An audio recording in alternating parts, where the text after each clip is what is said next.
The fluorescent lights in the courthouse waiting room buzzed like angry wasps, drilling into Sarah Mitchell's skull with each passing second. She'd been sitting in the same uncomfortable plastic chair for 47 minutes. She knew because she'd counted every single one of them, watching the clock on the wall tick forward with agonizing slowness. Her hands trembled in her lap, no matter how tightly she clasped them together. Beside her, Atlas shifted his weight, his warm body pressing more firmly against her leg. The German shepherd's deep brown eyes tracked her every movement, every shallow breath, every nervous flutter of her fingers. He knew. Dogs always knew. "You're okay," Sarah whispered to him, though they both understood she was really talking to herself. "We're okay." But they weren't okay. Nothing about this was okay. Through the rectangular window in the waiting room door, Sarah could see straight into the courtroom. The angle was perfect, or terrible depending on how you looked at it. She could see him. Dr. Marcus Brennan sat at the defense table in a charcoal gray suit that probably cost more than Sarah's entire month's rent. His silver hair was perfectly styled, his posture relaxed, almost casual. He was laughing at something his lawyer said, his head thrown back like he was at a cocktail party instead of a federal criminal trial. Like he didn't have a care in the world. Like he wasn't a monster. Like he hadn't threatened to destroy everything Sarah loved.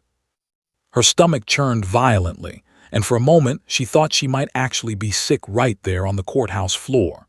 Atlas immediately stood, nudging her hand with his nose, a trained response to her rising anxiety.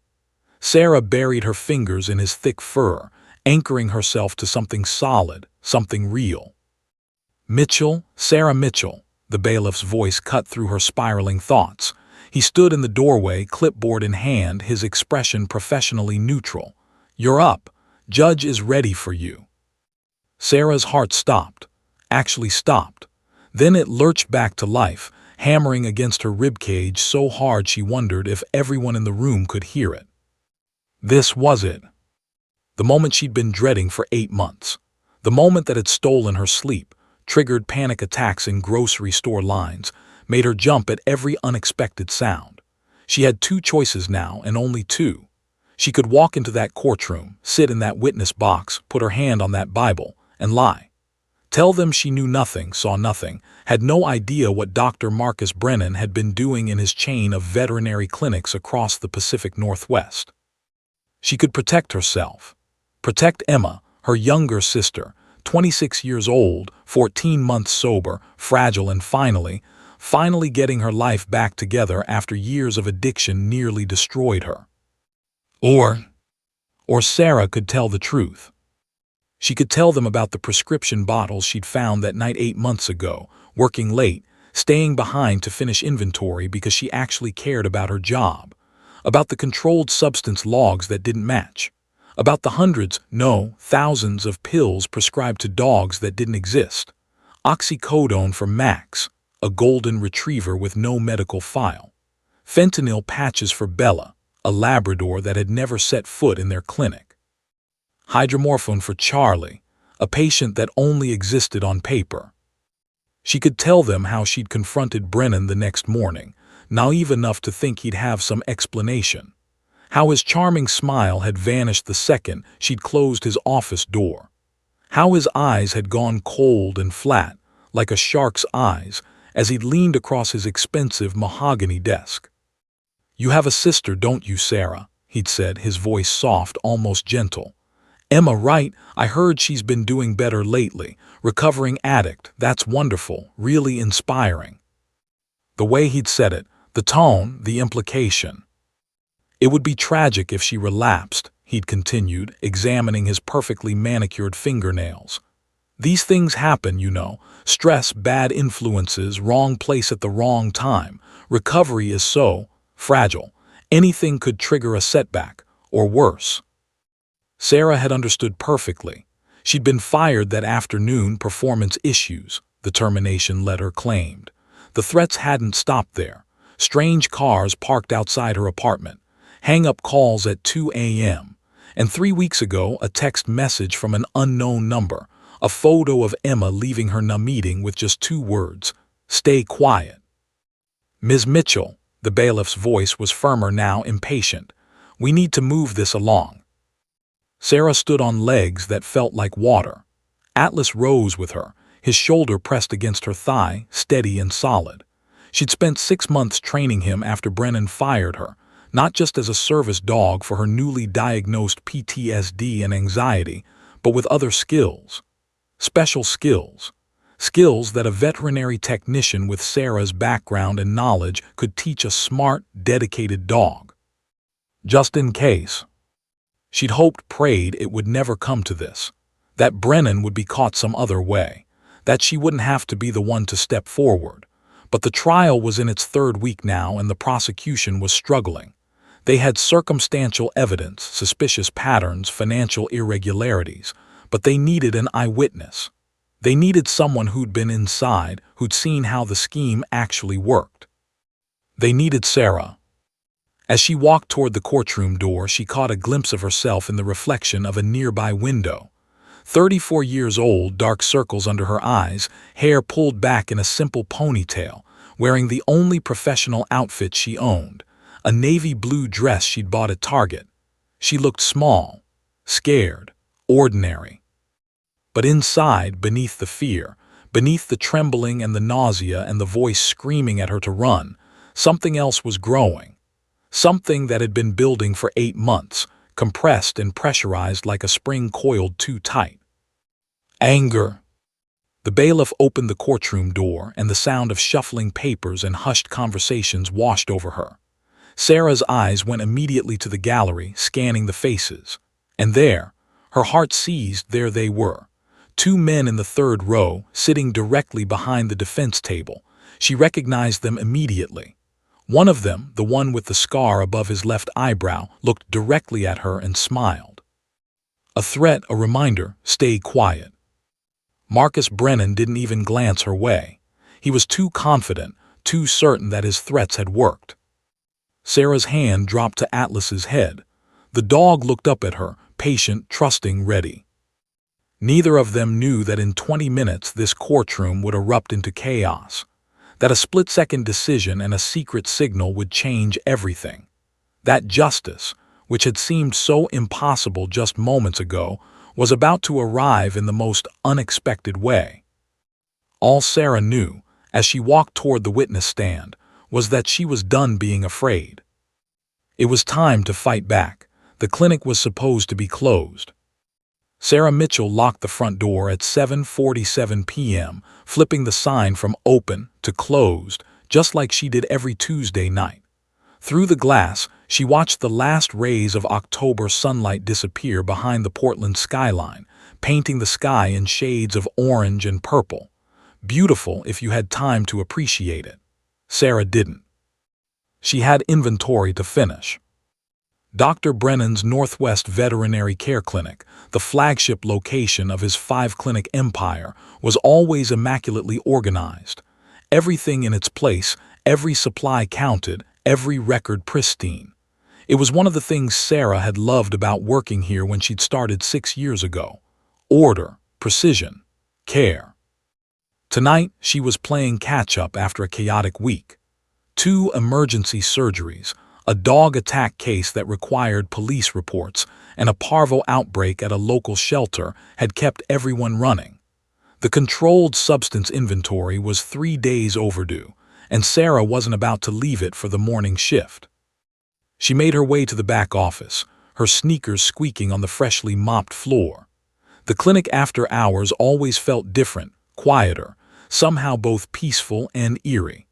The kennels in the back were empty tonight, all the overnight patients having been transferred to the emergency animal hospital across town for monitoring. Sarah was completely alone. She unlocked the medication cabinet, a heavy-duty safe mounted to the wall, requiring both a key and a code. Standard procedure for any veterinary clinic that stored controlled substances. She pulled out the logbook, settling into the desk chair with a pen and calculator. Oxycodone first. She counted the bottles on the shelf, cross-referencing each one against the log entries. Every pill prescribed had to be documented: patient name, date, prescribing veterinarian, dosage, quantity. The numbers didn't match. Sarah frowned, recounting. According to the log, they should have 3 bottles of 30-count oxycodone tablets. She counted 4 bottles. That made no sense. Had someone forgotten to log a new shipment? She checked the delivery records. No recent orders. Her frown deepened. She moved to the computer, pulling up the patient management system. Maybe someone had returned unused medication. It happened occasionally when a pet's pain management plan changed. She scrolled through the entries for the past month, looking for any oxycodone prescriptions. Her eyes caught on a name: Max Patterson, Golden Retriever, 8 years old. Sarah clicked on the file. According to the record, Max had undergone a complex orthopedic surgery 2 weeks ago and was prescribed oxycodone for postoperative pain management. 30 tablets to be given twice daily. Odd, Sarah had worked every day for the past 3 weeks. She didn't remember this patient. She searched for Max Patterson in the main database. No results found. Her heart rate picked up slightly. Maybe it was a data entry error. She checked the surgery schedule for 2 weeks ago. No Golden Retriever. No orthopedic surgery that day at all, just routine spay and neuter procedures. Sarah's fingers flew across the keyboard now, her unease growing. She searched for the prescribing veterinarian listed on the medication log, Dr. Brennan himself. She pulled up every controlled substance prescription written in the past month. What she found made her blood run cold. Bella Rodriguez, Labrador, 6 years old, fentanyl patches for chronic pain management. Patient didn't exist. Charlie Thompson, German Shepherd, 9 years old, hydromorphone for cancer pain. Patient didn't exist. Luna Martinez, Border Collie, 5 years old, oxycodone for hip dysplasia. Patient didn't exist. On and on and on. 23 prescriptions in the past month alone, every single one written by Dr. Brennan, every single one for a patient that didn't exist in their system. Sarah's hands were shaking now as she grabbed the controlled substance log and started flipping backward. September, August, July. The fake prescriptions went back at least 6 months, maybe longer. Hundreds of pills. Thousands, probably, if this had been going on longer than the logbook showed. She sat back in the chair, her mind racing. This wasn't a mistake. This wasn't poor record-keeping. This was deliberate, systematic, criminal. Dr. Marcus Brennan, respected veterinarian, business owner, pillar of the community, was trafficking drugs. Sarah's phone buzzed in her pocket, making her jump. A text from her sister Emma, "Movie night Friday, miss you sis, read." Sarah stared at the message, her throat tight. Emma, 14 months sober after 3 years of hell battling opioid addiction. 3 years of watching her sister nearly die, of 3 a.m. hospital visits, of rehab stints and relapses, and finally, a recovery program that stuck. Opioids. The same drugs that had almost killed Emma were being funneled out of this clinic by Sarah's own boss. She had to report this. Tomorrow morning, first thing, she'd call the DEA, the State Veterinary Board, whoever handled this kind of thing. She'd bring the logs, the prescriptions, the patient records. The sound of a key in the front door lock froze her in place. Sarah's eyes shot to the office clock, 8:23 p.m., who would be coming in now. She heard the front door open and close, footsteps in the lobby, getting closer. Panic flooded her system. She was looking at evidence of a crime, sitting at the office computer with the controlled substance cabinet wide open. If this was Brennan. "Sarah," his voice called out, friendly, relaxed. "You still here?" Her heart hammered against her ribs. She quickly closed the browser windows, shoved the logbook back toward its usual spot, but there was no way to make it look like she hadn't been examining everything. The medication bottles were still out on the desk. The cabinet was open. Dr. Marcus Brennan appeared in the doorway, and his smile faltered when he saw the scene before him. For just a second, less than a second, something flickered across his face, something cold and calculating and dangerous. Then his professional mask slid back into place. "Working late?" he asked, stepping into the office. "Dedicated as always, Sarah. That's what I appreciate about you." Sarah's mouth was dry, just finishing the controlled substance inventory. It was overdue. He moved closer, his eyes scanning the desk, taking in every detail. Find everything in order. This was her moment. She could ask him directly, confront him, demand an explanation. But something in his eyes, that brief flash of coldness, stopped her. "Yes," she heard herself say, "everything looks fine." "Good," Brennan said softly. He was standing very close now, too close. "That's very good, Sarah. I'd hate to think there were any discrepancies, any irregularities that might concern you." The threat was subtle but unmistakable. "No," Sarah managed. "No concerns." "Excellent." His smile widened, but it never reached his eyes. "Why don't you head home? It's late. I'll finish locking up." Sarah nodded, her legs somehow carrying her out of the office, past him, down the hallway.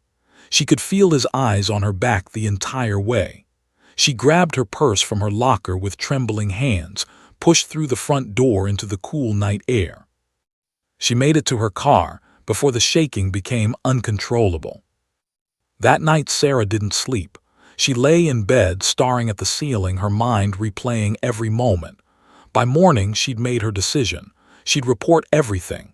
She had to. At 8:47 a.m., she received an email from Human Resources.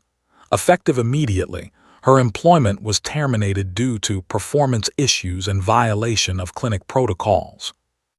By 9:15 a.m., she had a voicemail from an unknown number. Heavy breathing, then a man's voice. "Smart girl, keeping quiet. Your sister Emma's doing so well lately. Be a shame if something changed that."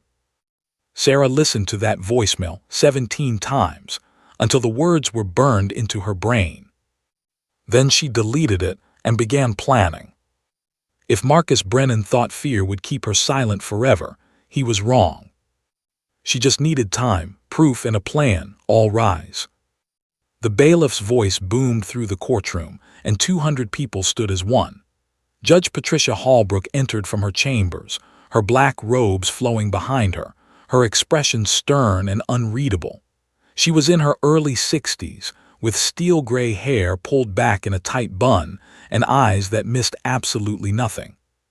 Sarah stood on weak legs, Atlas rising beside her. The courtroom was packed, every seat in the gallery filled with reporters, curious onlookers, and people whose faces Sarah didn't recognize. The air felt thick, oppressive, crackling with anticipation like the moments before a thunderstorm breaks. "Be seated," Judge Hallbrook commanded, settling into her chair behind the bench. Her gaze swept across the room before landing on the prosecution table. "Ms. Rodriguez, call your next witness." Assistant District Attorney Elena Rodriguez stood, smoothing her blazer. She was a small woman, barely 5'2", but she commanded the room with her presence. In her late 40s, with dark hair streaked with gray and fierce, intelligent eyes, she'd built her reputation prosecuting white-collar criminals who thought they were above the law. "The state calls Sarah Mitchell to the stand, Your Honor." Every head in the courtroom turned toward Sarah. The walk from the back of the room to the witness stand felt like miles.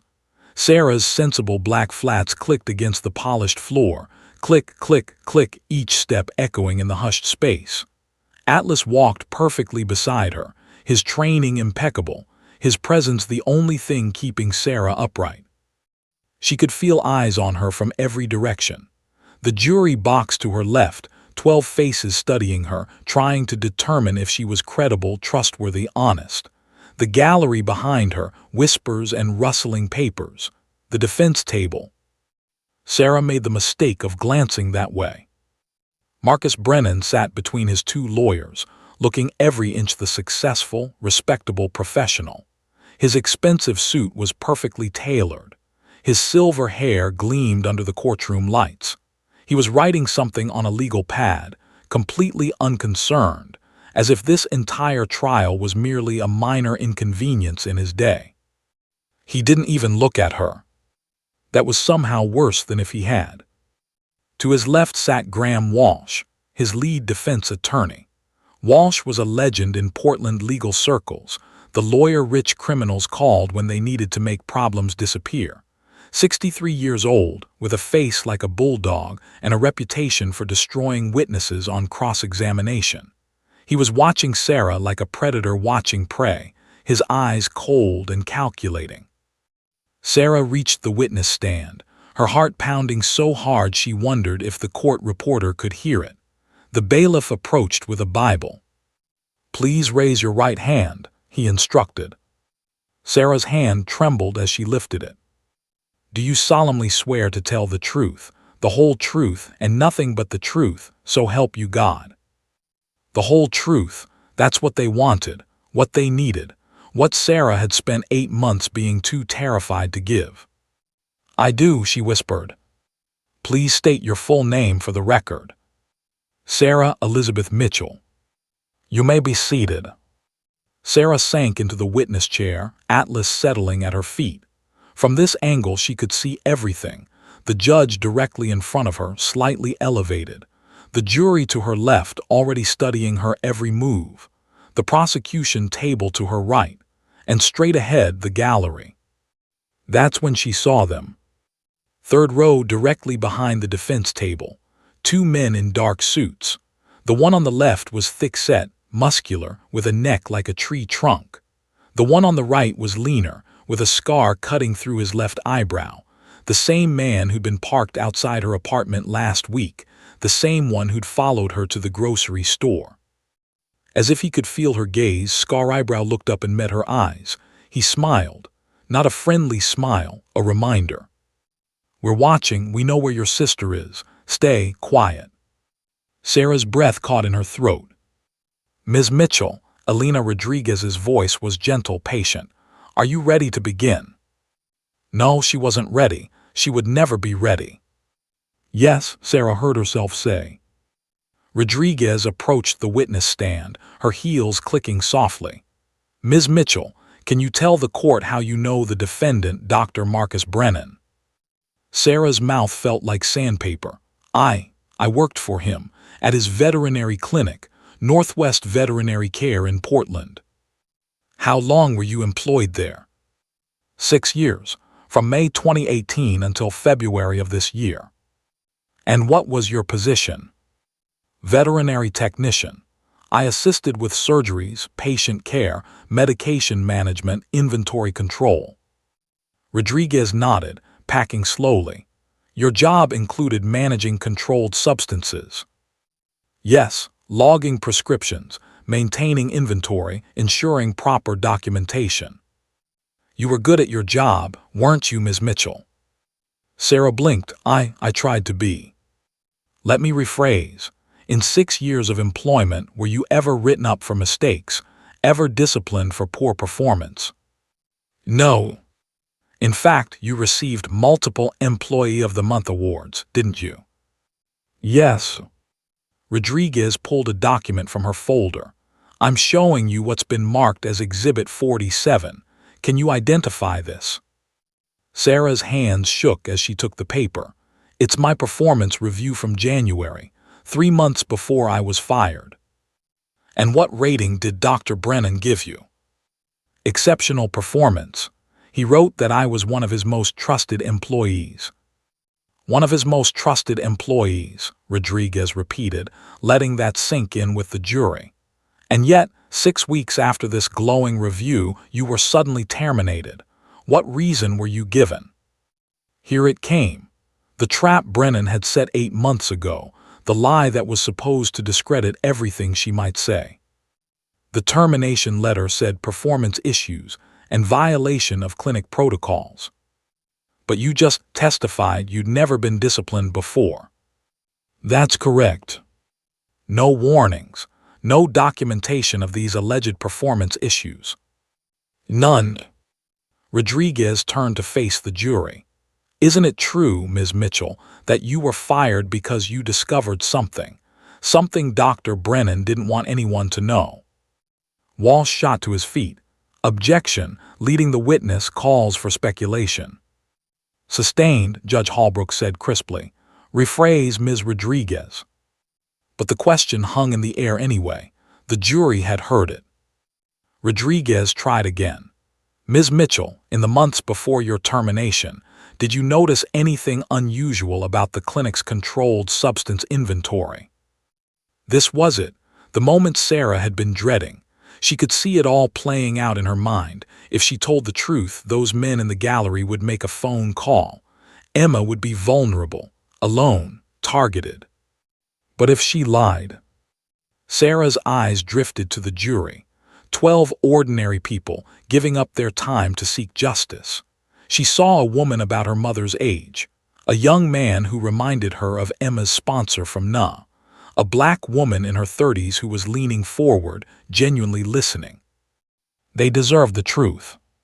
But Emma deserved to live. Ms. Mitchell, Rodriguez prompted gently, did you notice anything unusual?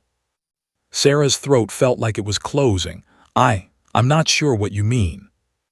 It was a nothing answer, a dodge. Rodriguez's face fell slightly, but she pressed on. Let me be more specific.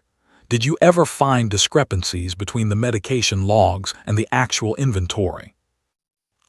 Sometimes there were minor variances. That's normal in any medical facility. It was a lie. Sarah tasted the bitterness of it on her tongue. In the gallery, Scar-Eyebrow's smile widened. For the next 20 minutes, Rodriguez tried every angle, but Sarah gave her nothing. Vague answers, uncertain memories, plausible deniability. It was a masterclass in saying absolutely nothing while appearing to cooperate. The prosecutor's frustration was palpable. This was supposed to be her star witness, and Sarah was crumbling. Finally, Rodriguez yielded. No further questions, Your Honor. Judge Holbrook looked to the defense table. Mr. Walsh, your witness. Graham Walsh stood slowly, like a shark finally given permission to feed. He buttoned his suit jacket and approached the witness stand with a predator's confidence. Ms. Mitchell, he began, his voice dripping with false sympathy, you must be very nervous right now. Yes, Sarah admitted. Understandable. It's intimidating, isn't it? Being in a courtroom under oath, all these people watching you. Yes. Intimidating enough that you might say things that aren't quite accurate, maybe exaggerate, maybe even fabricate. Objection, Rodriguez called out. Withdrawn, Walsh smiled. Ms. Mitchell, isn't it true that you were fired for cause, for incompetence? That's what the letter said. And you were angry about that, weren't you? Sarah's jaw tightened. I was confused. Confused, angry, maybe vindictive. Walsh circled closer. Angry enough to make up stories about your former employer. I haven't made up anything. Really? Because you've just spent 20 minutes telling this court you don't remember, you're not sure, you can't say for certain. That doesn't sound like someone with a clear, truthful story to tell. Sarah's hands gripped the arms of the chair. Walsh moved in for the kill. Tell me about your sister, Ms. Mitchell. Emma, is it? Sarah's blood turned to ice. What? Your younger sister. She has quite a troubled past, doesn't she? Rodriguez was on her feet. Objection, relevance. Walsh held up his hands innocently. Goes to bias and credibility, Your Honor. The witness's family has a history of drug abuse. It's not unreasonable to question whether her accusations against a doctor who prescribes medication. I'll allow it, Judge Holbrook said, though her tone suggested she wasn't happy about it. But tread carefully, Mr. Walsh. Walsh turned back to Sarah, his eyes gleaming. Your sister Emma is a recovering drug addict, isn't she? Multiple overdoses, multiple rehab stays. The courtroom was absolutely silent. Sarah's vision tunneled. They were using Emma against her, right here in open court in front of everyone. threatening her, exposing her, making sure Sarah understood exactly what was at stake. In the gallery, Scar Eyebrow leaned back in his seat, satisfied. And something inside Sarah Mitchell snapped. The fear that had controlled her for 8 months, the terror that had kept her silent, compliant, defeated, suddenly transformed into something else entirely. Rage. Pure white-hot righteous rage. Her right hand moved to her collar before she even consciously decided to do it. A small gesture, nervous fidgeting, anyone watching would think. But it wasn't. 2 taps on her collar, then 3 quick taps on her thigh. Atlas's head came up immediately, his ears forward, his body tense. The dog stood. And everything changed. Atlas moved. Not toward Sarah, not toward the jury box, not toward the exit. The German Shepherd walked with absolute purpose and precision straight across the courtroom floor, his nails clicking rhythmically on the polished wood. Every muscle in his body was focused, engaged, locked onto a target that only he could sense. "Ms. Mitchell, control your animal," Walsh started, but his voice faltered. Because Atlas wasn't misbehaving. He wasn't aggressive or out of control. He was working. The dog walked past the prosecution table, where Elena Rodriguez sat frozen, her mouth slightly open. Past the jury box, where 12 pairs of eyes tracked his movement with growing confusion. Past the bailiff, who took a half-step forward then stopped, uncertain. Atlas walked directly to the defense table. The courtroom fell into absolute, breathless silence. Marcus Brennan's face went white. Walsh put a hand out as if to stop the dog, then pulled it back. The second defense attorney, a younger man named Peterson, actually pushed his chair backward, the legs scraping loudly against the floor. Atlas said. Not in front of Walsh, not in front of Peterson, not in a general area near the defense table. The dog sat directly in front of Marcus Brennan, less than 2 feet from where the defendant sat frozen, and fixed his eyes on the leather briefcase at Brennan's feet. Then Atlas began the alert. His right paw came up and touched the briefcase, once, twice, 3 times. Deliberate, focused strikes. His nose dropped to within inches of the bag, nostrils flaring. His entire body went rigid, every line of him screaming alert, alert, alert to anyone who understood working dog behavior. "What in the—" Walsh sputtered. "Your Honor, this is highly irregular." But Judge Holbrook wasn't listening to Walsh. She was staring at Atlas with an expression of dawning comprehension. She'd been a judge for 23 years. She'd seen dozens of drug cases, watched countless K-9 demonstrations, observed trained narcotics dogs in action. This dog was alerting to narcotics. "Bailiff," she began. Atlas pawed at the briefcase again, more insistently. A low whine emerged from his throat, not aggressive but urgent, insistent. Brennan lunged for the briefcase. It was pure instinct, pure panic. His hands shot down, grabbing for the leather handles, but Atlas was faster. The dog shifted his body, blocking Brennan's reach, still maintaining his alert position. Not biting, not attacking, just blocking. "Get this animal away from my client," Walsh roared, his composure finally cracking. "This is outrageous. This is a violation of—" "Mr. Walsh." Judge Holbrook's voice cut through the chaos like a blade through silk. She stood, her hands pressed flat on the bench, her eyes locked on the scene unfolding before her. "Be quiet." The courtroom exploded into noise. Reporters scrambling for their phones. Gallery members standing, craning their necks to see. The jury shifting in their seats, murmuring to each other. The bailiff speaking urgently into his radio, calling for backup. Through it all, Atlas maintained his position. Unwavering, professional, perfect. Sarah found her voice. "Your Honor." It came out stronger than she expected, clearer. She stood in the witness box, her hands gripping the railing, her fear burned away by adrenaline and determination. "Your Honor, Atlas is a trained narcotics detection dog." Every head in the courtroom swiveled toward her. "I trained him myself," Sarah continued, her words coming faster now. "I'm a licensed veterinary technician with specialized knowledge in animal behavior and scent detection training. Atlas has been trained to identify controlled substances, specifically opioids." Judge Holbrook's eyes narrowed. "Are you telling me that dog is alerting to the presence of drugs?" "Yes, Your Honor. He's giving a textbook narcotics alert to the briefcase at Dr. Brennan's feet." The courtroom erupted again, louder this time. Walsh was shouting objections, demanding this circus be stopped immediately. Peterson was on his phone.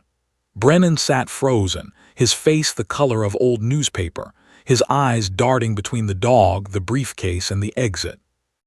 In the gallery, Sarah saw the two men, Scar Eyebrow and his thick-necked companion, stand abruptly. They were moving toward the aisle, trying to leave. "Marshals," Judge Holbrook called out sharply, "secure those two men in the third row. No one leaves this courtroom." Two federal marshals who'd been standing at the back doors moved swiftly, blocking the men's exit. Scar Eyebrow's face twisted with anger, but he was trapped. Rodriguez was on her feet now, her voice cutting through the din. "Your Honor, the state requests an immediate examination of the defendant's briefcase. If there are controlled substances in that bag, it's direct evidence of the crime he's on trial for." "Absolutely not," Walsh thundered. "This is a clear violation of my client's Fourth Amendment rights. This animal hasn't been certified, hasn't been presented as evidence, and this entire spectacle is nothing but a desperate stunt by the prosecution." "Your Honor," Sarah interrupted, her voice ringing clear. "Atlas isn't evidence presented by the prosecution. He's my service dog, legally permitted to accompany me under the ADA. I didn't plan this. I didn't coordinate this with anyone. But he's alerting because he's trained to alert, and what he's alerting to is in that briefcase." Judge Holbrook remained standing, her mind clearly racing through the legal implications. This was unprecedented, highly irregular, potentially problematic from a procedural standpoint. But if there were drugs in that briefcase? "Dr. Brennan," the judge said slowly, her eyes fixed on the defendant, "you're under no obligation to consent to a search. You have the right to refuse." Walsh jumped in immediately.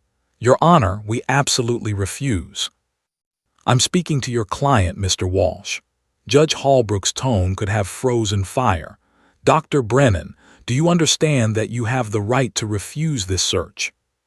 Brennan's mouth opened, closed, opened again. He looked at Walsh, who was shaking his head emphatically. He looked at the briefcase, where Atlas continued his steady alert. He looked at the jury, who were watching him with undisguised suspicion now. Brennan's voice cracked. "This is ridiculous. There's nothing in that bag except legal documents and—" "Then you won't mind if we verify that," Judge Holbrook said. "It wasn't a question." "Your Honor, I must object in the strongest possible," Walsh tried again. Judge Holbrook held up one hand. "Mr. Walsh, your objection is noted for the record. Dr. Brennan, final answer. Do you consent to a search of your briefcase or do you refuse?" The silence stretched like taffy. Brennan looked at the briefcase, at Atlas, at the exits now blocked by marshals, at the jury, at Sarah, still standing in the witness box, meeting his eyes without flinching for the first time in 8 months. He saw the trap. Either consent and let them find whatever was in there, or refuse and look guilty as hell in front of 12 jurors. Brennan swallowed hard. "I consent." Walsh actually groaned. "Bailiff," Judge Holbrook said crisply, "retrieve the briefcase, place it on the bench." The bailiff, a veteran officer named Martinez who'd seen it all in his 20 years, approached the defense table carefully. Atlas backed away at a hand signal from Sarah, his job done, but his eyes never left the briefcase. Martinez picked up the leather bag, carried it to the bench, and set it in front of Judge Holbrook. The judge looked at it for a long moment. Then she opened it. Her hands moved through the contents methodically, legal pads, pens, file folders, a laptop, all normal items you'd expect a defense team to have. Then her fingers closed around something near the bottom of the bag. When Judge Holbrook lifted it into view, the entire courtroom seemed to inhale as one. A prescription pill bottle, orange plastic, white cap, the kind you'd get from any pharmacy. Judge Holbrook held it up to the light, reading the label. Her face transformed, shock, then anger, then something that looked almost like disgust. "The court will note," she said, her voice shaking slightly, "that I am holding a prescription bottle for oxycodone, 30 milligram tablets, quantity 120 pills." She rotated the bottle, reading more. "Prescribed to," she paused, her eyes widening, "prescribed to Max Patterson, golden retriever, 8 years old, for post-surgical pain management." Judge Holbrook set the bottle on the bench with a sharp click that echoed through the silent courtroom. "Dr. Brennan," she said slowly, "according to this label, this prescription was filled at your own clinic, Northwest Veterinary Care, Southeast Division. The prescribing veterinarian is listed as Dr. M. Brennan." She paused, and when she spoke again, her voice was ice. "The fill date on this prescription is today's date. This bottle was filled at 9:47 this morning." The courtroom exploded into pandemonium. Walsh was on his feet, shouting about evidence tampering and setups and frame jobs. Reporters were frantically typing. The jury was murmuring in shock.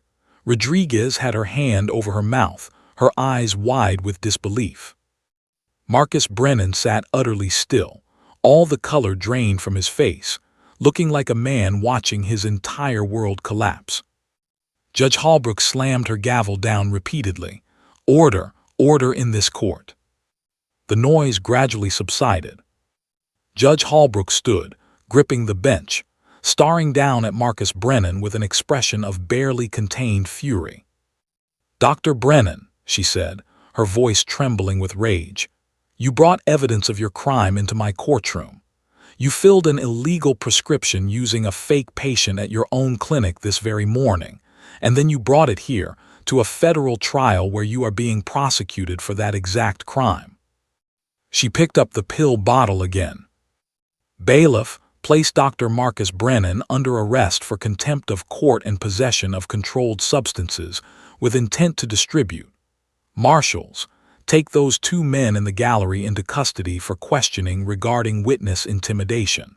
Mr. Walsh, your client is remanded without bail pending a full investigation of this matter." "Your Honor, you can't," Walsh started. "I just did, Mr. Walsh." Judge Holbrook's eyes blazed.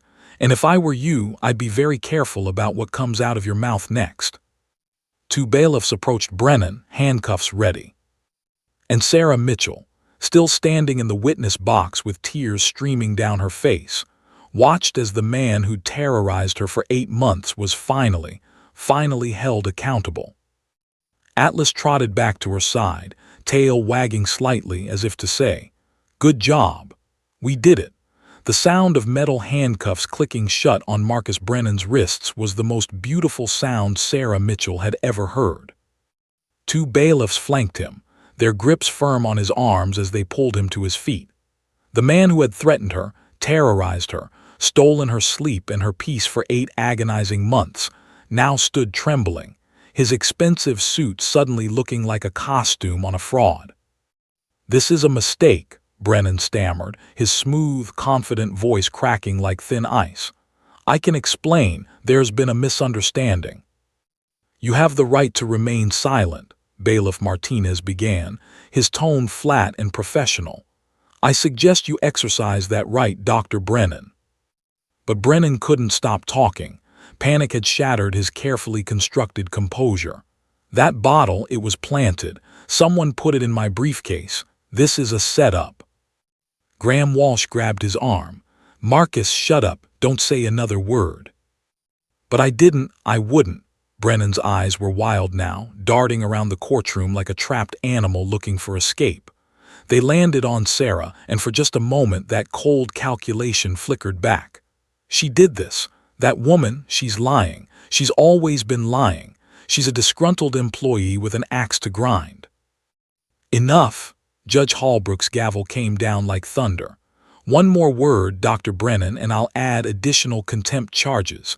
Bailiffs, remove him from my courtroom. The bailiffs pulled Brennan toward the side door that led to the holding cells. He struggled briefly, his polished shoes scraping against the floor, his dignity evaporating with each step. "This isn't over," he shouted as they dragged him through the door. "I'm innocent, I'm—" The door slammed shut, cutting off his protests. The silence that followed was deafening. Then the courtroom erupted. Reporters surged toward the exits, phones pressed to their ears, already filing stories. Breaking news: defendant arrested in courtroom. Drug trafficking case takes stunning turn. Service dog exposes. Their voices overlapped in an incomprehensible cacophony. The jury sat in stunned silence, some with mouths hanging open, others shaking their heads in disbelief. The woman in the front row who reminded Sarah of her mother had tears in her eyes. In the gallery, the two men who'd been sent to intimidate Sarah were being detained by federal marshals. Scar Eyebrow wasn't smiling anymore. His face was twisted with rage as a marshal pulled his arms behind his back. "We didn't do nothing," the thick-necked one protested. "We're just here watching the trial." "Save it," the marshal said, snapping on handcuffs. "You can explain to federal investigators why you've been following the witness for 3 weeks. We've got photographs, license plate records, and surveillance footage." Sarah watched them being led away, and something she'd been carrying for 8 months, a crushing weight of fear and helplessness, suddenly lifted from her chest. She could breathe. For the first time in so long, she could actually breathe. Her legs gave out. She sank back into the witness chair, her whole body shaking. Not from fear this time, but from the sheer, overwhelming release of tension that had been coiled inside her like a spring wound too tight. Atlas was there instantly, his head in her lap, his warm brown eyes looking up at her with concern and love. Sarah buried her fingers in his fur and the tears came.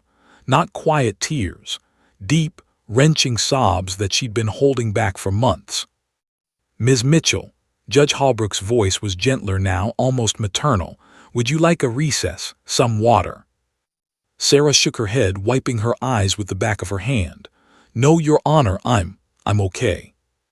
"Are you sure? Because what just happened was—" the judge paused, seeming to search for words. "I've been on the bench for 23 years and I have never seen anything like that." Elena Rodriguez approached the witness stand, her own eyes bright with emotion. "Your Honor, if I may, I think Ms. Mitchell needs a moment. Perhaps we could take a brief recess while the court processes everything that just occurred." Judge Holbrook nodded slowly. "Agreed. We'll recess for 30 minutes.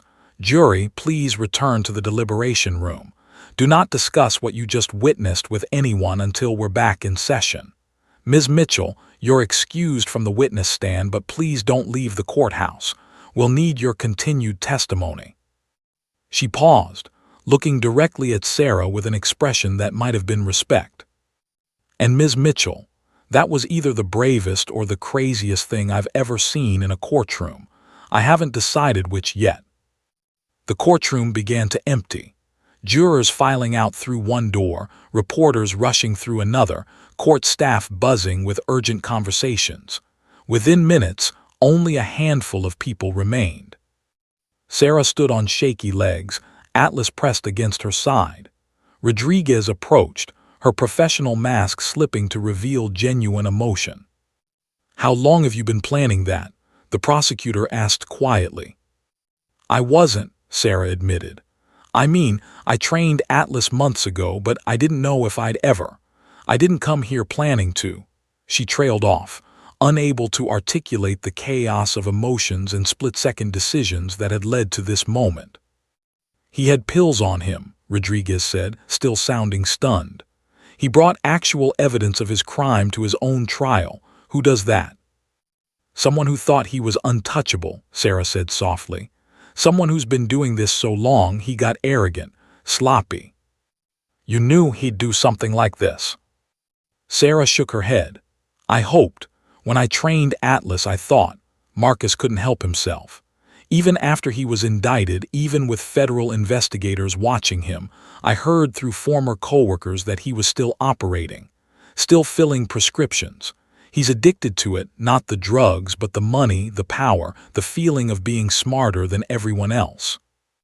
Rodriguez pulled out her phone, already texting someone. I need to get investigators to that clinic immediately. If he filled that prescription this morning, there will be records, surveillance footage, witnesses. Southeast Division, Sarah said.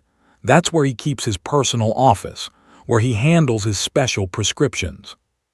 How do you know? Rodriguez stopped, understanding dawning. You've been investigating him yourself, haven't you, this whole time? Sarah didn't answer directly. I couldn't come forward 8 months ago. He threatened my sister. He had people following me. I was terrified, but I wasn't going to just give up and let him win. She looked down at Atlas, who gazed back with absolute trust and devotion. So I prepared. I documented everything I could remember. I tracked his patterns. I trained Atlas with samples I'd acquired from my time at the clinic, and I waited for the right moment. Why didn't you tell me? Rodriguez asked. We could have worked together, built a stronger case. Because I didn't know who to trust, Sarah said bluntly. Marcus has money, connections, powerful friends.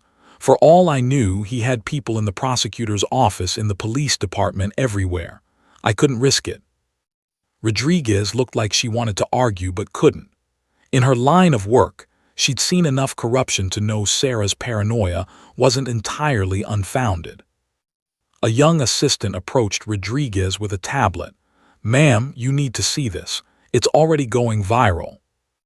Rodriguez took the tablet and Sarah peered over her shoulder. Someone had recorded video of the courtroom scene. The moment Atlas alerted, the chaos, Judge Holbrook holding up the pill bottle. It had been posted to social media minutes ago and already had thousands of views. The comments were flooding in. This is the most insane courtroom video I've ever seen. That dog just destroyed him. Good boy, Atlas. This is better than any legal drama on TV. Rodriguez handed back the tablet, rubbing her temples. This is going to be a media firestorm. Good, Sarah said quietly. Let everyone see what he is. Let there be no doubt. A court clerk approached. Ms. Rodriguez, the judge wants to see you in chambers. You too, Ms. Mitchell. They followed the clerk through a side door into the judge's chambers, a wood-paneled office lined with law books and framed diplomas. Judge Holbrook sat behind her desk, still in her robes, the prescription bottle now sealed in a clear evidence bag in front of her. She gestured for them to sit. Ms. Mitchell, the judge began, her tone serious but not unkind. I need you to understand the position you've put this court in. What happened out there was highly irregular. Some might even call it orchestrated. Sarah's stomach clenched. Your Honor, I didn't plan. The judge held up a hand. Let me finish. What you did was irregular, yes, but it was also effective. Dr. Brennan brought contraband into a federal courthouse. That's an indisputable fact, regardless of how it was discovered. The question now is how we proceed. Rodriguez leaned forward. Your Honor, the state requests a continuance to investigate this new evidence and potentially file additional charges. Granted, Judge Holbrook said immediately. This trial is suspended pending investigation. Mr. Walsh will undoubtedly file a motion to dismiss based on today's events, claiming his client's rights were violated, that the search was improper, that the whole thing was a setup. She looked directly at Sarah. Which is why I need you to tell me the absolute truth right now. Did you coordinate this with anyone? Did the prosecution know? Did you plan to bring that dog here specifically to create this situation? Sarah met the judge's eyes without flinching. No, Your Honor. I trained Atlas for my own protection because I have PTSD from being threatened and terrorized for 8 months. He's my legitimate service dog, legally permitted to accompany me. I gave him a signal because I was having a panic attack on that witness stand. What he did after that was based on his training and what he detected. That's the truth. Judge Holbrook studied her for a long moment. Then unexpectedly she smiled, just slightly, just for a second. "Good dog," she said quietly. And Sarah Mitchell finally allowed herself to believe that maybe, just maybe, this nightmare was really ending. The conference room on the 8th floor of the federal building had been transformed into a war room. Whiteboards covered with notes, laptops displaying spreadsheets, evidence bags carefully labeled and cataloged. Sarah sat at the center of it all, Atlas at her feet, surrounded by a team of federal investigators who were dismantling Marcus Brennan's empire piece by piece. "Walk us through it again," Special Agent Victoria Chen said, clicking her pen.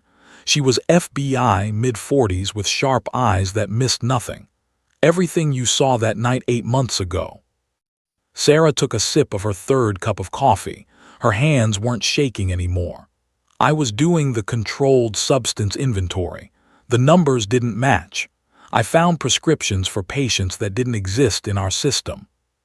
"How many?" Agent Chen interrupted.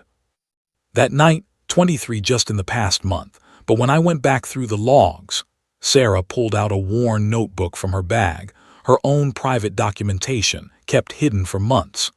"I recreated what I could from memory. Based on the patterns, I estimate at least 300 fake prescriptions over a 6-month period, maybe more before that." A younger agent named Rodriguez, no relation to the prosecutor, whistled low. 300 prescriptions. Average of what, 60 pills each? "Higher," Sarah said. "Brennan was smart. He varied the amounts to avoid patterns. Some were 30 pills, some were 90, some were 120, but the average was probably 75 pills per prescription." Agent Chen did the math on her calculator. "That's 22,000 pills, conservative estimate." The room fell silent as the number sank in. 22,000 opioid pills funneled into the black market, Elena Rodriguez said from her position by the window. She'd been invited to observe the federal investigation. "That's not just trafficking. That's a full-scale distribution operation." "It gets worse," another investigator said, looking up from his laptop.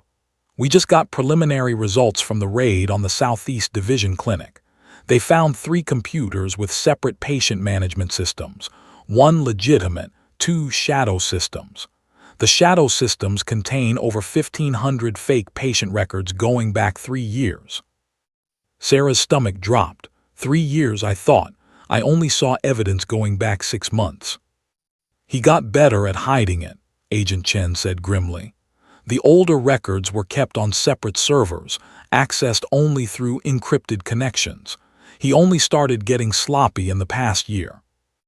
"Arrogant," Sarah corrected. "He thought he was untouchable." Agent Chen nodded. "Tell us about the threats, everything you can remember." Sarah recounted it all. The night she was fired, the voicemail about her sister, the men following her, the text message with Emma's photo. Every detail she'd been too terrified to report, she now laid bare. "These men," Agent Chen said, pulling up photos on her laptop. "The ones arrested in the courtroom today. Do you recognize them?" Sarah looked at the mugshots and nodded. "That's them. The one with the scar. He followed me at least a dozen times that I know of. The other one was outside my apartment building last Tuesday night." "Their names are Vincent Russo and Carl DeMarcus," Agent Chen said. "Both have priors, assault, intimidation, 1 weapons charge that didn't stick. They're muscle for hire. We're offering them a deal if they flip on who hired them." "They won't," Sarah said quietly. "Men like that, they're more afraid of their employer than they are of jail time." "Maybe," Agent Chen allowed. "But we don't need them. We have phone records, financial transactions, and thanks to what happened in court today, we have Brennan dead to rights." A commotion at the door made everyone look up. A breathless agent burst in, carrying a laptop. "You need to see this. We found the distribution network." He set the laptop on the conference table, everyone crowding around. On the screen was a complex web diagram: names, addresses, dates, quantities. Brennan wasn't working alone, the agent explained, clicking through files. He had partners, other veterinarians in 3 states, Washington, California, and Nevada. They were all running the same scam, all feeding pills to the same distribution network. Sarah stared at the screen in horror. How many pills total? Over 100,000 in the past 3 years. Street value, he paused, checking his notes. Approximately $3 million. The room erupted in overlapping conversations. Rodriguez was on her phone, already calling her office. Agent Chen was barking orders to her team. Other investigators were pulling up files, cross-referencing names. Sarah sat back in her chair, overwhelmed. She'd known Brennan was trafficking drugs, but this was so much bigger than she'd imagined. This was an interstate criminal conspiracy. This was people's lives destroyed, families torn apart, addicts fed an endless supply of poison. This was her sister's story, multiplied by thousands. "Ms. Mitchell," a soft voice broke through her thoughts. A woman in her early 30s stood beside her, Dr. Lisa Huang, according to her ID badge. She was a victim advocate assigned to Sarah's case. "You look pale. Do you need a break?" Sarah's voice cracked. "I need to call my sister." Dr. Huang nodded, understanding. "There's a private office down the hall. Take all the time you need." Sarah stood, Atlas rising with her. She walked on numb legs to the small office, closed the door, and pulled out her phone with trembling hands. Emma answered on the second ring. "Sarah, oh my God, I just saw the news. Are you okay? They're saying everyone's talking about, is it true?" "It's true," Sarah said, and suddenly she was crying again. "Emma, it's all true. He's arrested. The men who were following me are arrested. It's over." "You did it," Emma whispered, her own voice thick with tears. "Sarah, you actually did it." "I was so scared," Sarah sobbed.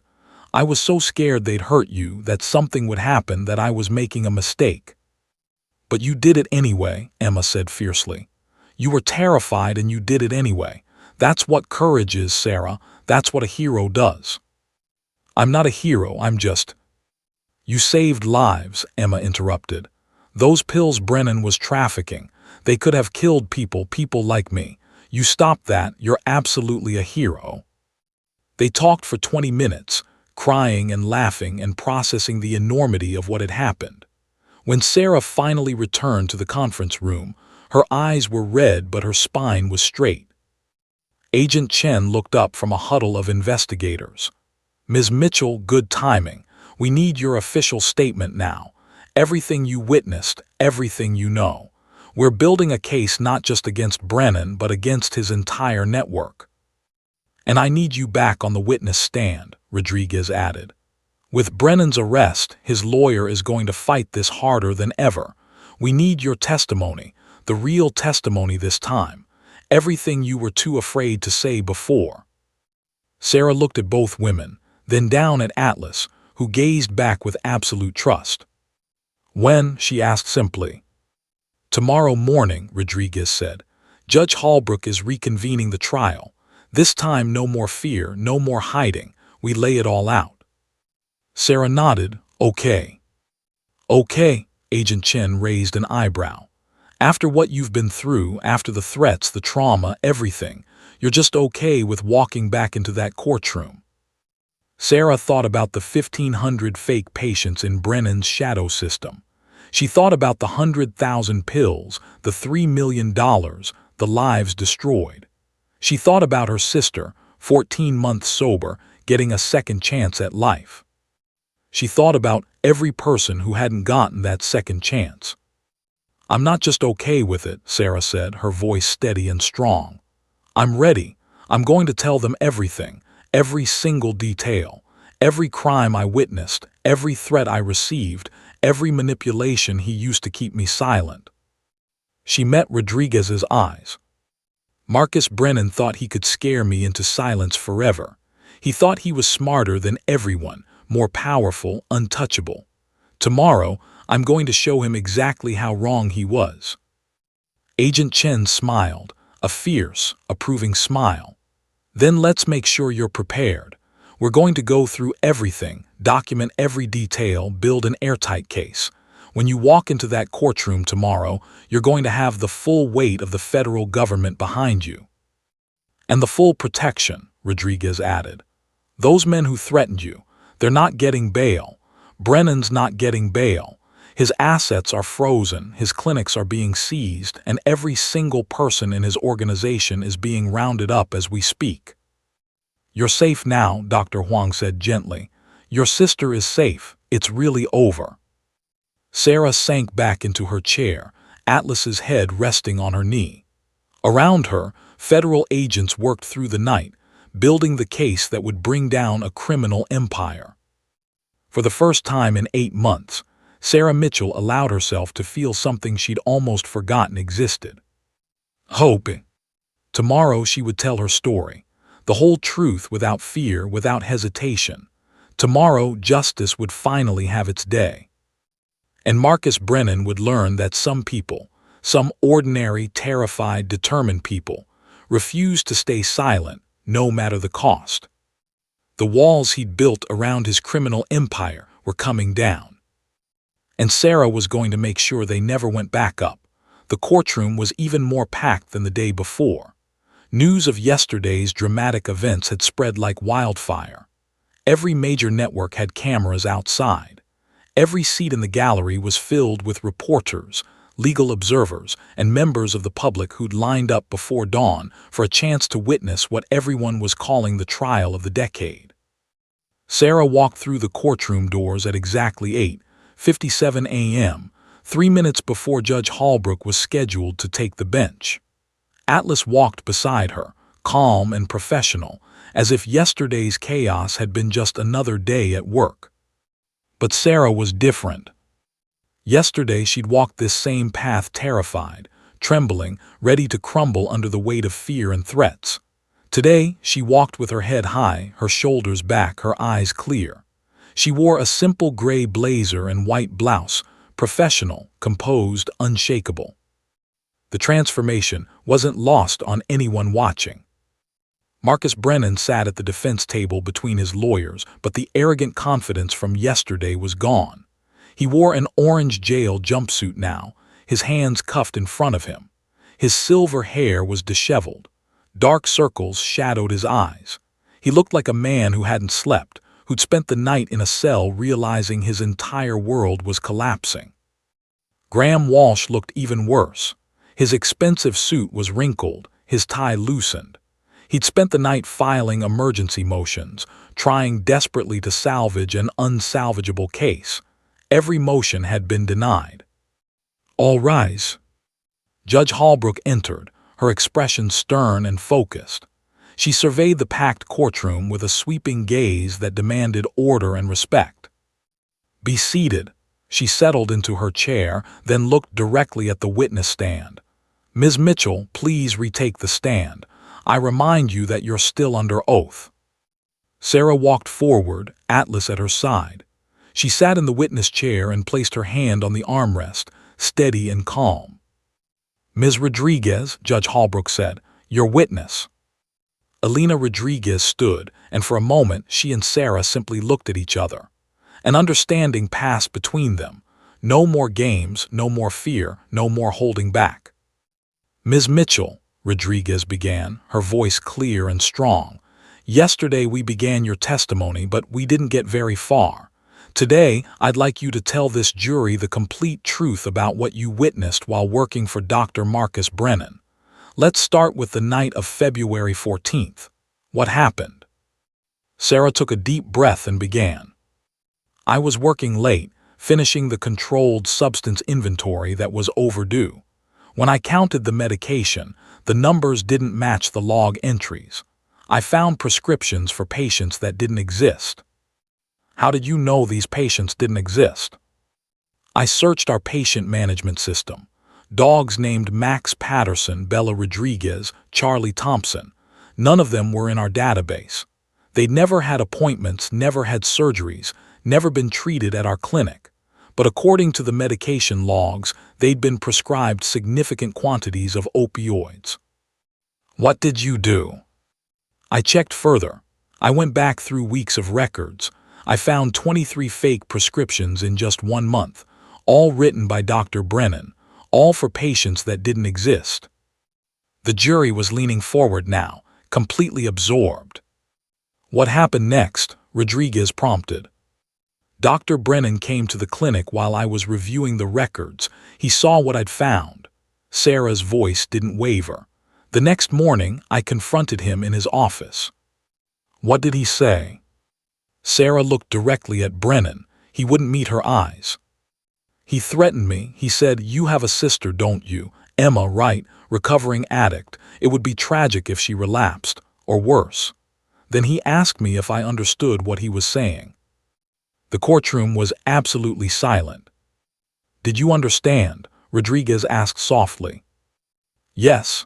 He was telling me that if I reported what I'd found, he would hurt my sister.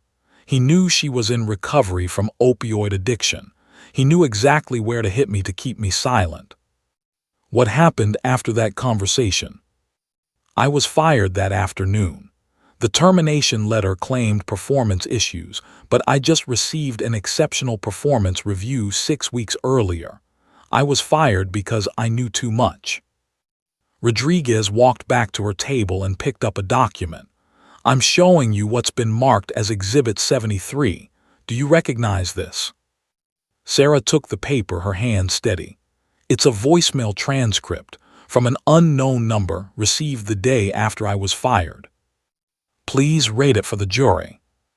Sarah's voice rang clear through the courtroom. "Smart girl, keeping quiet.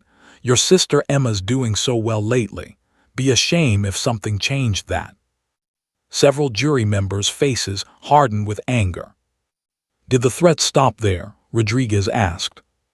"No, I was followed constantly. Strange cars outside my apartment. Hang-up calls in the middle of the night. 3 weeks ago, I received a text message, a photograph of my sister leaving her Narcotics Anonymous meeting with the words, 'Stay quiet.' The 2 men arrested yesterday in this courtroom, were they the ones following you?" "Yes, I recognized them immediately when I saw them in the gallery." Rodriguez let that sink in.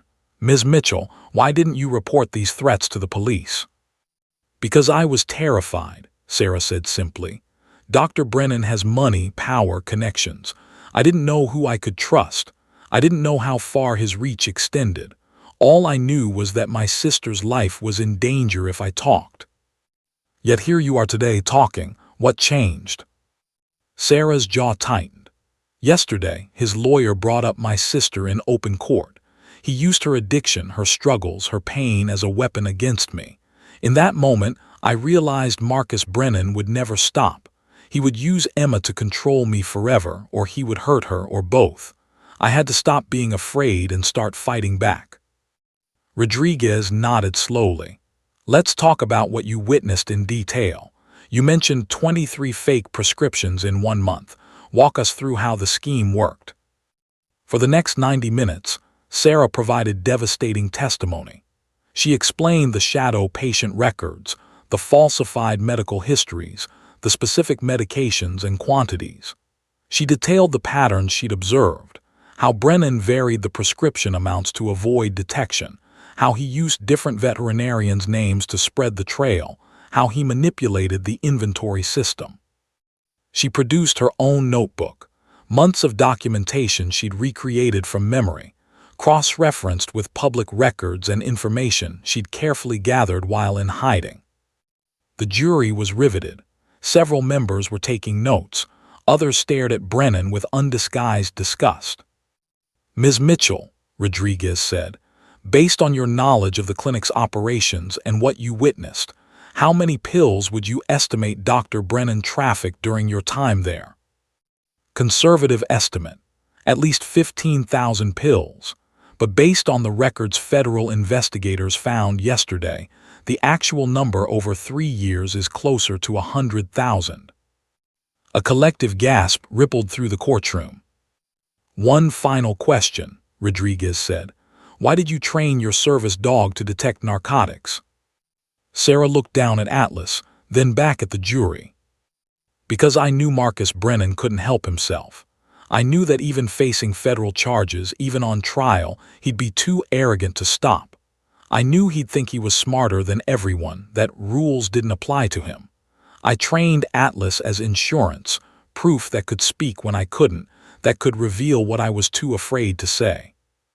She paused, her voice strengthening. "And I was right. He brought pills into this courtroom, into a federal trial, while facing charges for trafficking. That's how invincible he thought he was." Rodriguez smiled. "No further questions, Your Honor." Judge Holbrook looked to the defense table. "Mr. Walsh." Walsh stood slowly, looking like a man facing an impossible task. He approached Sarah, and for the first time there was no smugness in his expression, just resignation. "Ms. Mitchell," he began, "you've painted quite a picture.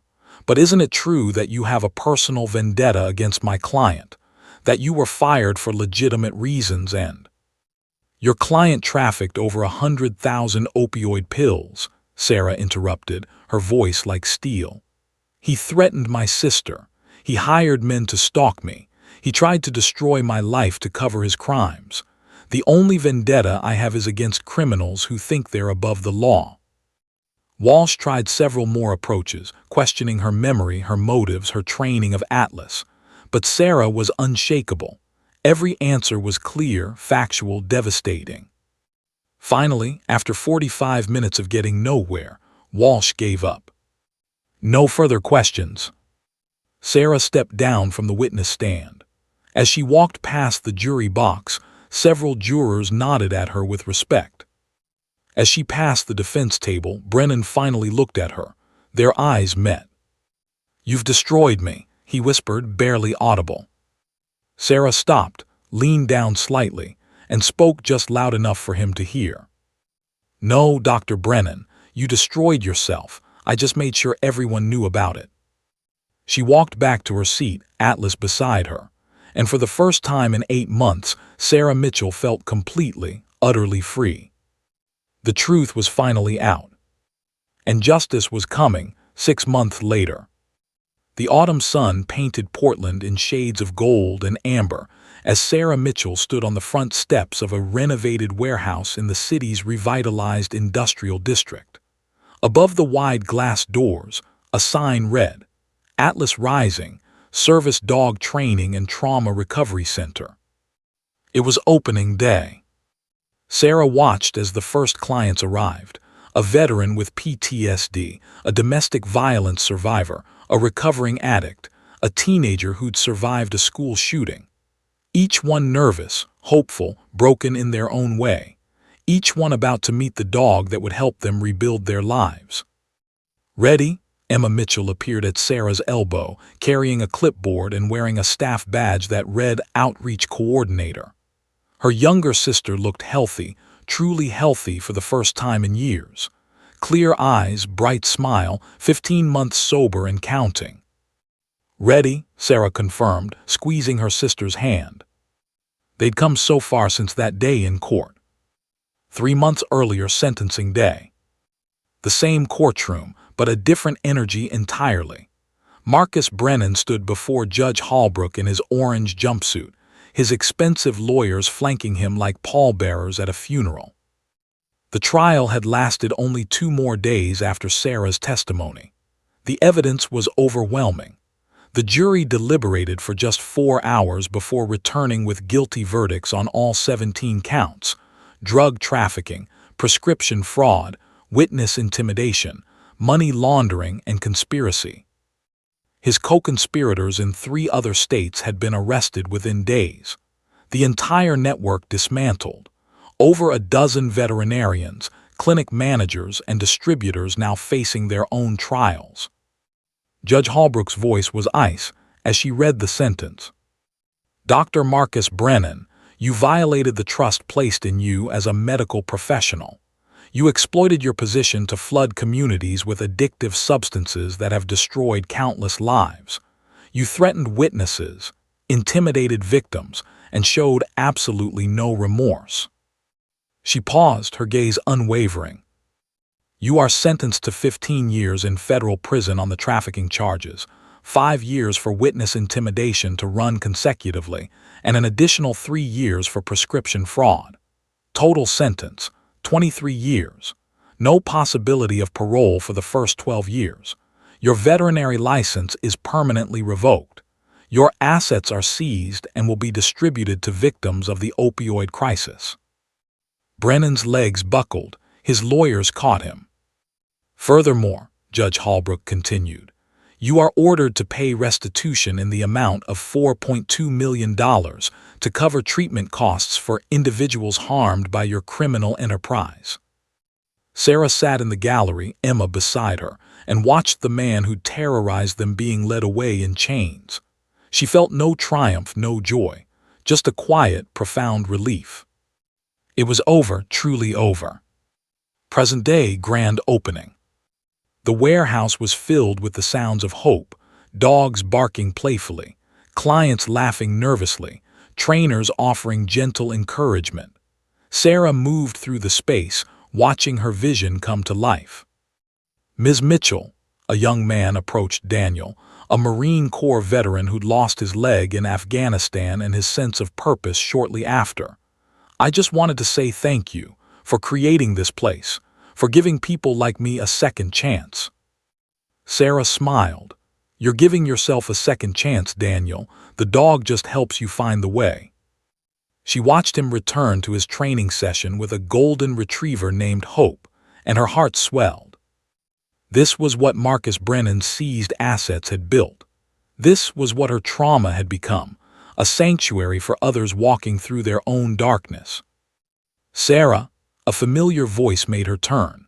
Judge Patricia Holbrook stood in the doorway, dressed casually in slacks and a blazer, a far cry from her intimidating courtroom robes.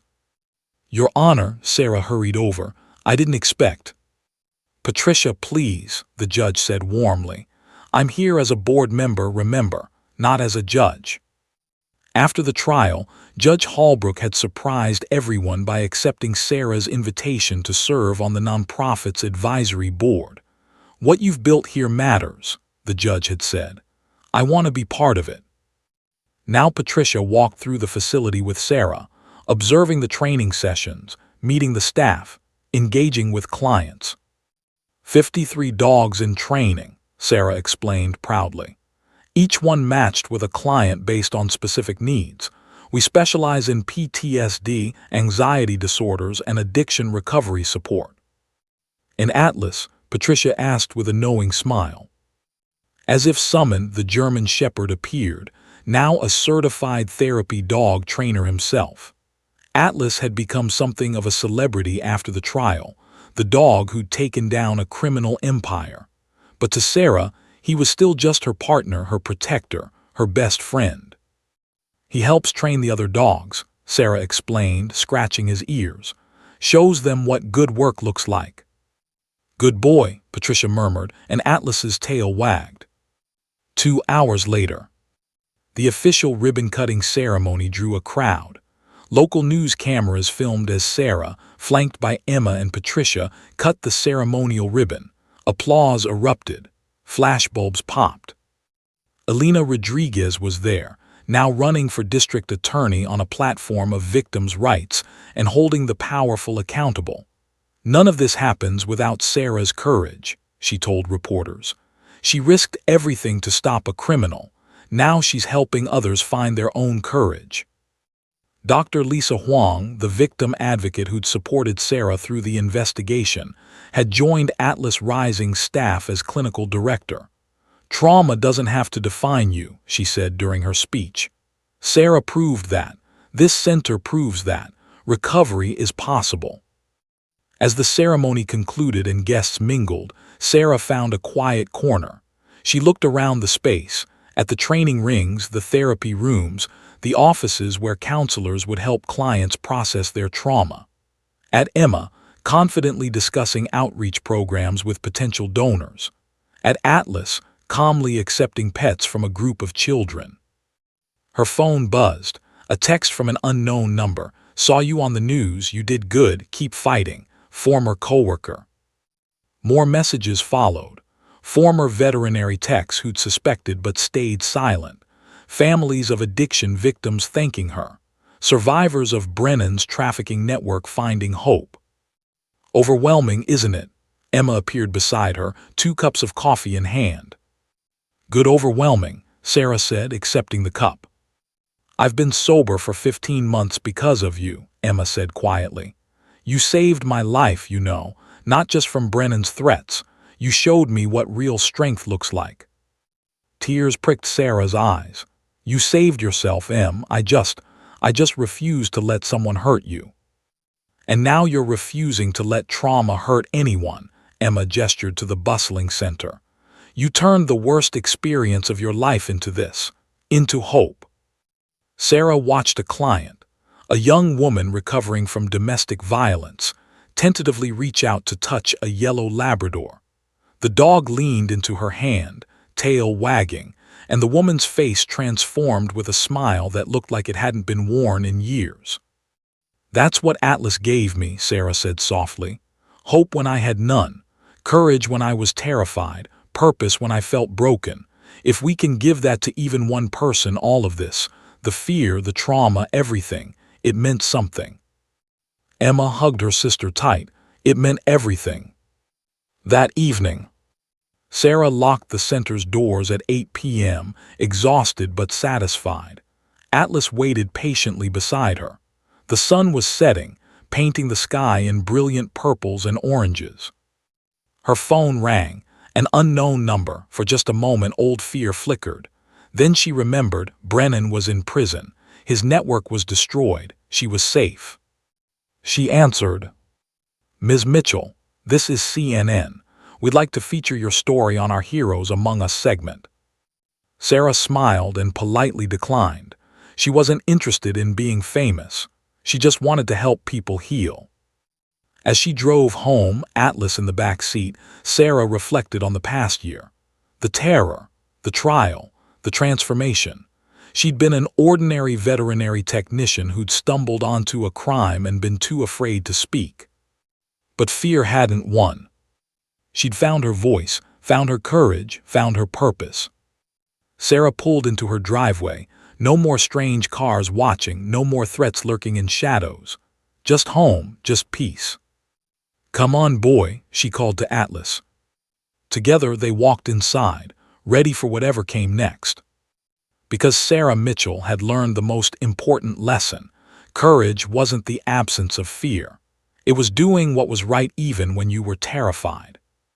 And she'd taught Atlas, and now 53 other dogs, to do the same. To alert when something was wrong, to stand firm when others would run, to protect the vulnerable and serve the broken. Atlas had exposed a criminal in a courtroom and changed everything. But Sarah had built something that would change lives for years to come.